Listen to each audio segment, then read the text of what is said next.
अन्नपूर्णा माता व्रत कथा। माँ अन्नपूर्णा माता का महाव्रत मार्गशीर्ष मास के कृष्ण पक्ष पंचमी से प्रारंभ होता है और मार्गशीर्ष शुक्ल षष्ठी को समाप्त होता है।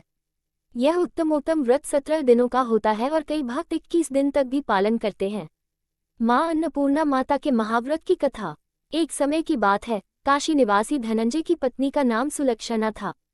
उसे अन्य सब सुख प्राप्त थे, केवल निर्धनता ही उसके दुख का एकमात्र कारण थी। ये दुख उसे हर समय सताता रहता था।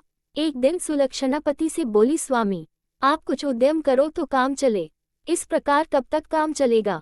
सुलक्षणा की बात धनंजय के मन में बैठ गई और वह उसी दिन विश्वनाथ शंकर जी को प्रसन्न करने के लिए बैठ गया और कहने लगा, हे देवादिदेव विश्वेश्वर, मुझे पूजा पाठ कुछ आता नहीं है, केवल आपके भरोसे बैठा हूँ।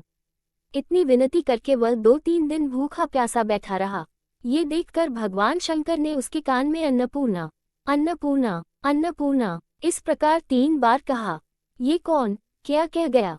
इसी सोच में धनंजय पड़ गया कि मंदिर से आते ब्राह्मणों को देखकर पूछने लगा, पंडित जी अन्नपूर्णा कौन है? ब्राह्मणों ने कहा, तू अन्न छोड़ बैठा है, सो तुझे अन्न की ही बात सूझती है। जा घर जाकर अन्न ग्रहण कर। धनंजय घर गया, स्त्री से सारी बात कही। वह बोली, नाथ चिंता मत करो, स्वयं शंकर जी ने यह मंत्र दिया है, वे स्वयं ही खुलासा करेंगे, आप फिर जाकर उनकी आराधना करो।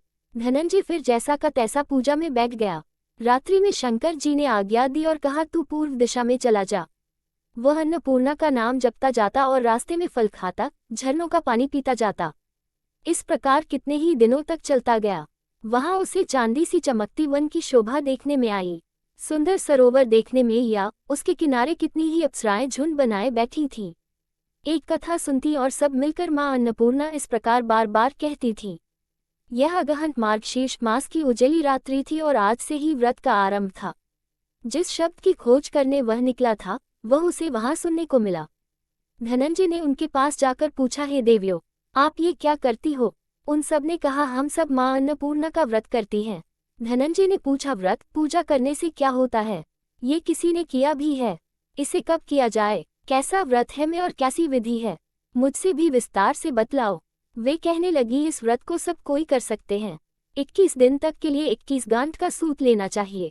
21 दिन यदि न बने तो एक दिन उपवास करें, ये भी न बने तो केवल कथा सुनकर प्रसाद लें।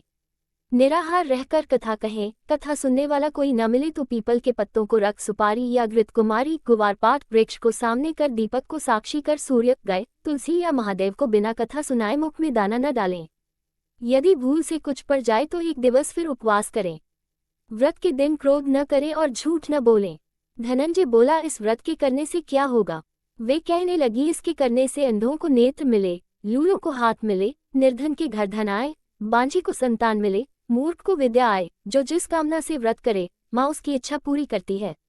वह कहने लगा, बहनों, मेरे पास भी धन नहीं है, विद्या नहीं है, कुछ भी तो नहीं है, मैं तो दुखिया ब्राह्मण हूँ, मुझे इस व्रत का सूत दोगी? हाँ भाई, तेरा कल्याण हो, हम तुम्हें अवश्य देंगी, ले इस व्रत का मंगलसूत्र ले। धनंजय ने व्रत किया। व्रत पूरा हुआ, तभी सरोवर में से 21 खंड की सुवर्ण सीढ़ी हीरा मोती जड़ी हुई प्रकट हुई। धनंजय जय अन्नपूर्णा अन्नपूर्णा कहता जाता था। इस प्रकार कितनी ही सीढ़ियां उतर गया तो क्या देखता है कि करोड़ों सूर्य से प्रकाशमान अन्नपूर्णा का मंदिर है। उसके सामने सुवर्ण सिंहासन पर माता अन्नपूर्णा विराजमान है। सामने भिक्षा हेतु शंकर भगवान खड़े हैं। देवांगनाएं चंवर दुलाती हैं, कितनी ही हथियार बांधे पहरा देती हैं। धनंजय दौड़कर जगदम्बा के चरणों में गिर गया। देवी उसके मन का क्लेश जान गईं। धनंजय कहने लगा, माता आप तो अंतर्यामिनी हो, आपको अपनी दशा क्या बताऊं? माता बोली, मेरा व्रत किया है, जा संसार तेरा सत्कार करेगा। माता ने धनंजय की जिन्वा पर बीज मंत्र लिख दिया। अब तो उसके रोम रोम में विद्या प्रकट हो गई। इतने में क्या देखता है कि वह काशी विश्वनाथ के मंदिर में खड़ा है। माँ का वरदान ले धनंजय घर आया, सुलक्षणा से सब बात कही। माता जी की कृपा से उसके घर में संपत्ति उमड़ने लगी। छोटा सा घर बहुत बड़ा गिना जाने लगा। जैसे शहद के छत्ते में मक्खियां जमा होती हैं, उसी प्रकार अनेक सगे संबंधी आकर उसकी बड़ाई करने लगे। कहने लगे, इतना धन और इतना बड़ा घर, सुंदर संतान नहीं तो इस कमाई का कौन भोग करेगा? सुलक्षणा से संतान नहीं है, इसलिए तुम दूसरा विवाह करो। अनिच्छा होते हुए भी धनंजय को दूसरा विवाह करना पड़ा और सती सुलक्षणा को सौत का दुख उठाना पड़ा। इस प्रकार दिन बीतते गया। फिर अगहन मास आया। नए बंधन से बंधे पति से सुलक्षणा ने कहलाया कि हम व्रत के प्रभाव से सुखी हुए हैं, इस कारण यह व्रत छोड़ना नहीं चाहिए। यह माताजी का प्रताप है जो हम इतने संपन्न और सुखी हैं। सुलक्षणा की बात सुन धनंजय उसके यहाँ आया और व्रत में बैठ गया। नई बहू को इस व्रत की खबर नहीं थी, वह धनंजय के आने की राह देख रही थी।